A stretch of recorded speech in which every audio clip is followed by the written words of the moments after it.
Hello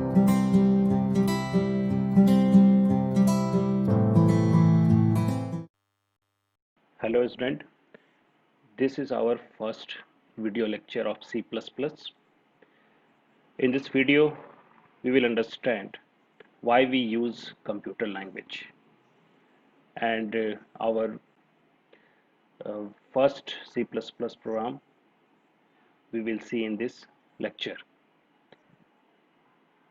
इस video में हम लोग सबसे पहले ये समझते हैं कि हम लोग C++ को यूज़ या कोई भी कंप्यूटर लैंग्वेज को यूज़ क्यों करते हैं, उसका क्या यूज़ है, ठीक है। तो why do we use a computer language, ठीक है। तो basically as a human can understand their own language like Hindi और इंग्लिश। हम लोग जो एज ए ह्यूमन हम लोग कम्युनिकेशन करने के लिए हिंदी, इंग्लिश, मलयालम, तेलुगु, तमिल, पंजाबी बहुत सारा लैंग्वेज हम लोग यूज़ करते हैं, ठीक है। एंड जो कंप्यूटर है वो हमारा can understand machine language like binary, मतलब 0 और 1। मतलब आप कुछ भी मशीन से करवा रहे हैं, कंप्यूटर में आप कुछ भी आप देख रहे हैं या मोबाइल आप यूज़ कर रहे हैं, तो बैकग्राउंड में वो जो काम कर रहा है, वो जो प्रोसेस कर रहा है, वो 0 1 में कर रहा है। उसको फिर वो हमारे जो इंग्लिश लैंग्वेज है उसमें कन्वर्ट करके हमें बताता है। तो बात यह है कि कंप्यूटर जो है वो समझ रहा है बाइनरी लैंग्वेज जो कि 0 1 कोड में होता है। मतलब अगर मैं ए भी अगर लिख रहा हूँ, ए या बी, तो ए का भी एक बाइनरी कोड होगा, वो कंप्यूटर समझ रहा है। और हम लोग क्या समझते हैं, ए समझते हैं। तो कंप्यूटर का लैंग्वेज है बाइनरी, हमारा लैंग्वेज है हिंदी, इंग्लिश या अदर कोई भी, ठीक है। तो अब आप ऐसे समझिए कि आप यहाँ से अगर अदर स्टेट गए हैं, साउथ इंडिया वाले नॉर्थ इंडिया आए हैं, हमें पता है कि उधर तेलुगु तमिल बोलते हैं, नॉर्थ इंडिया में हिंदी इंग्लिश बोलते हैं। तो मान लीजिए हिंदी वाले ने किसी तेलुगु वाले से बात करना है, ठीक है, और दोनों को सिर्फ एक को हिंदी आता है और एक को तेलुगु, तो क्या हम लोग कम्युनिकेट कर पाएंगे? नहीं कर पाएंगे। दोनों के बीच में एक कॉमन लैंग्वेज होना ज़रूरी है। तो कोई भी एक कॉमन लैंग्वेज, मान लीजिए थोड़ा सा इंग्लिश दोनों जानते हैं या थोड़ा सा हिंदी दोनों जानते हैं, तो फिर थोड़ा कम्युनिकेट कर सकते हैं। तो वही यहाँ पर है कि जब हम लोग हिंदी, इंग्लिश या अदर लैंग्वेज जान रहे हैं और कंप्यूटर क्या जान रहा है, 0 1, तो हम कंप्यूटर से कोई काम कैसे करवाएंगे? तो बीच में यही कम्युनिकेशन गैप आ जाता है, ठीक है। दोनों के बीच में कम्युनिकेशन गैप आ जाता है। तो इस गैप को ही फुलफिल करने के लिए इंट्रोड्यूस होता है हमारा कंप्यूटर लैंग्वेज, ठीक है। जो कि लाइक सी, C++, जावा, पाइथन, बहुत सारे ऐसे लैंग्वेज हैं जो कंप्यूटर लैंग्वेज कहलाते हैं। और इसके थ्रू हम लोग कम्युनिकेट, कंप्यूटर से बहुत सारा काम करवा सकते हैं, जो आज के डेट में आप लोग देख भी रहे हैं। मोबाइल के थ्रू भी आप देख रहे हैं कि बहुत सारा काम लोग कर सकते हैं इजीली। तो वो सारा लैंग्वेज के थ्रू होता है।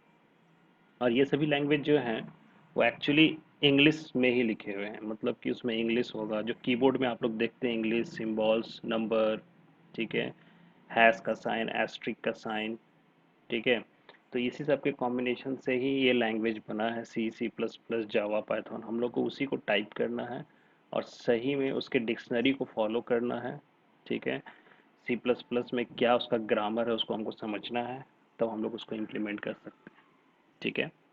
तो मेन पर्पस है कंप्यूटर लैंग्वेज का ये कि हम लोग कम्युनिकेट कर पाएँ, कंप्यूटर से कोई काम करवा पाएँ, ठीक है। लैंग्वेज के थ्रू हम लोग वो काम करवाते हैं। कुछ डिस्प्ले कराना है तो हम लोग कैसे कराएंगे? तो लैंग्वेज के थ्रू हम लोग उस कोड को टाइप करेंगे और डिस्प्ले करेगा, ठीक है।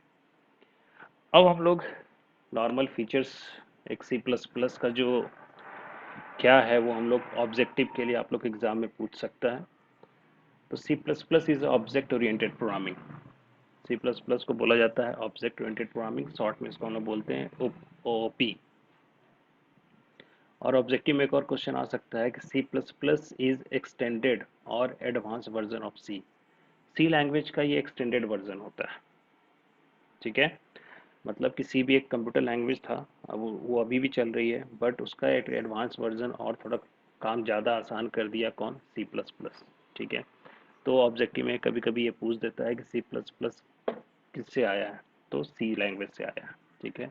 और जब सी को हम लोग इंट्रोड्यूस किए हैं तो सी को हम लोग क्या बोलते हैं? तो C is procedure oriented programming, POP, ये नॉर्मल नॉलेज एक होना चाहिए जो भी सी प्लस प्लस पढ़ रहे हैं, ठीक है।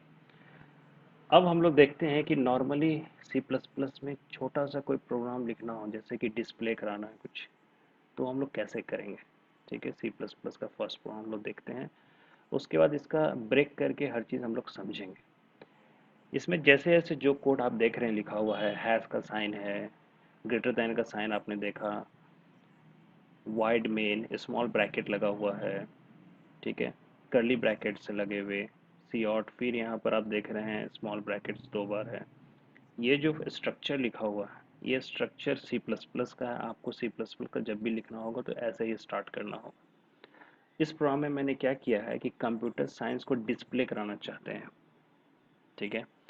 तो नॉर्मली डिस्प्ले अगर कराना हो तो सी आउट में हम डबल कोट्स में जो लिखेंगे वो डिस्प्ले हो जाएगा कंप्यूटर के द्वारा, ठीक है। यहाँ हम लोग अगर कुछ और प्रिंट करते हैं, लाइक हम यहाँ पर हेलो या गुड मॉर्निंग लिख रहे हैं, तो आपका जब इसको आप रन कराओगे तो गुड मॉर्निंग प्रिंट होगा।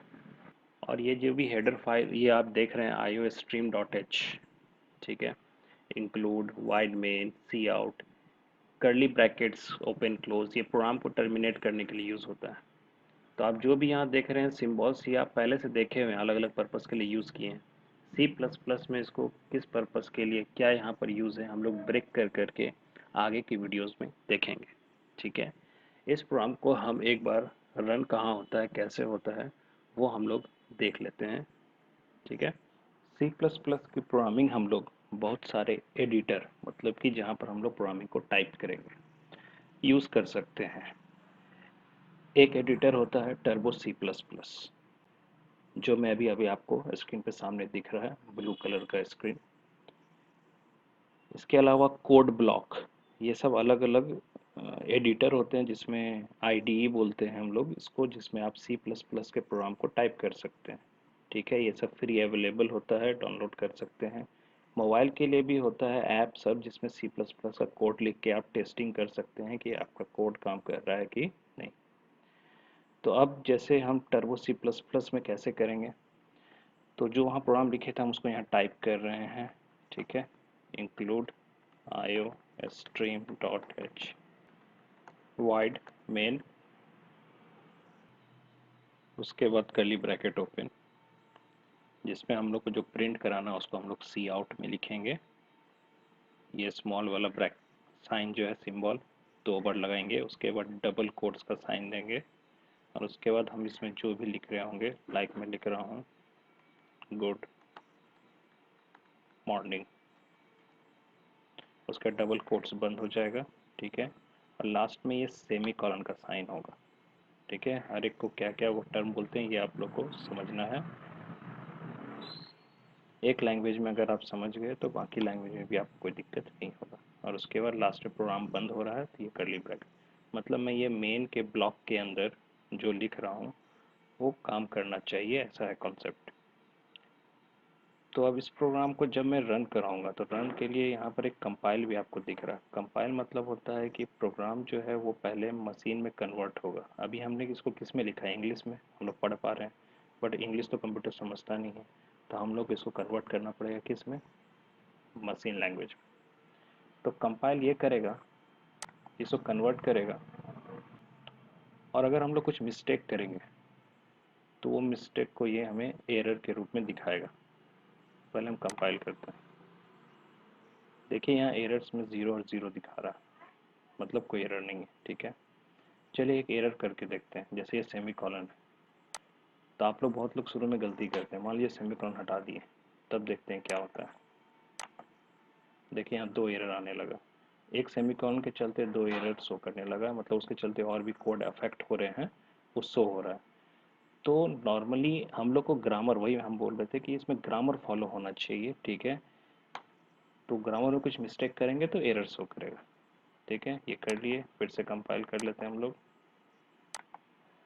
अब रन कराते हैं, तो रन कराएंगे हम लोग, इसमें क्लिक किए, रन किए, सामने कुछ भी आउटपुट नहीं दिख रहा हम लोग को, जो कोड था वही दिख रहा है।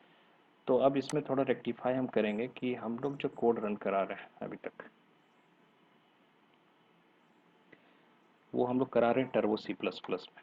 टर्बो सी प्लस प्लस में एक इशू है कि जो आउटपुट आएगा वो एक ब्लैक कलर का स्क्रीन, उसको हम लोग बोलते हैं कंसोल स्क्रीन।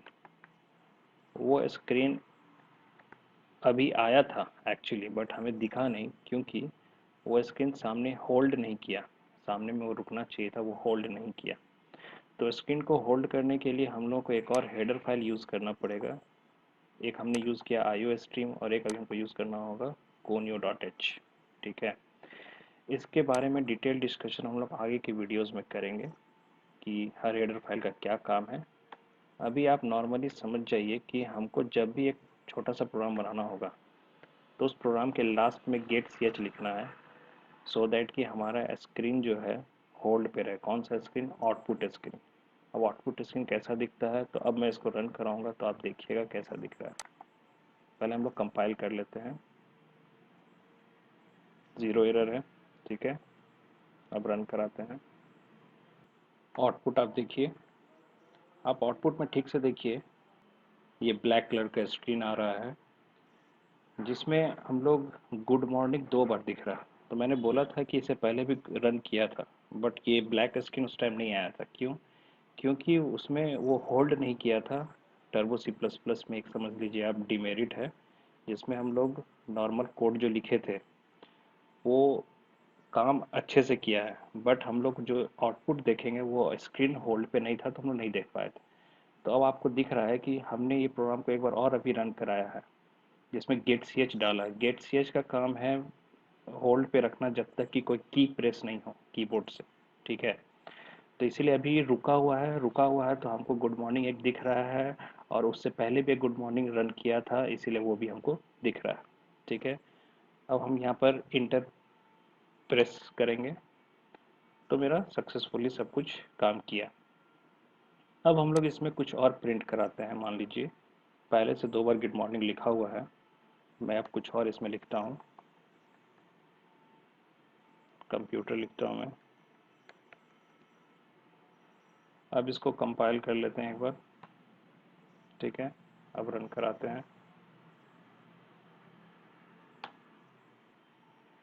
अब आप देखिए गुड मॉर्निंग और फिर उसके बाद क्या लिखा हुआ है? कंप्यूटर। अब ये बार बार स्क्रीन रुका हुआ है तो हम लोग आराम से रिजल्ट देख पा रहे हैं, आउटपुट देख पा रहे हैं।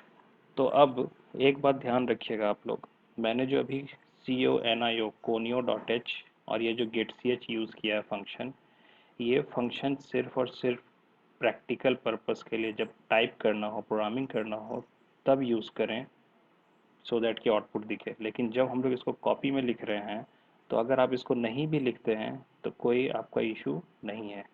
ठीक है, क्योंकि ये कोई हमको लॉजिक नहीं दे रहा है, ये बस हमें ये कोई हेल्प नहीं कर रहा है डिस्प्ले कराने में। ये बस क्या कर रहा है, जो डिस्प्ले करने वाला आउटपुट स्क्रीन था उसको क्या कर रहा है? होल्ड कर रहा है। तो इसीलिए हम लोगों को प्रोग्रामिंग के टाइप में इसको टाइप करना पड़ता है। ठीक है, तो आगे के वीडियोस में हम लोग डिस्कस करेंगे ये जो आईओ स्ट्रीम है, conio.h है, ये सब हेडर फाइल्स होते हैं, ये कैसे काम करते हैं, मेन फंक्शन क्या होता है, सी आउट क्या है, ये सब हम लोग ब्रेक कर करके नेक्स्ट वीडियो में देखें। Thank you.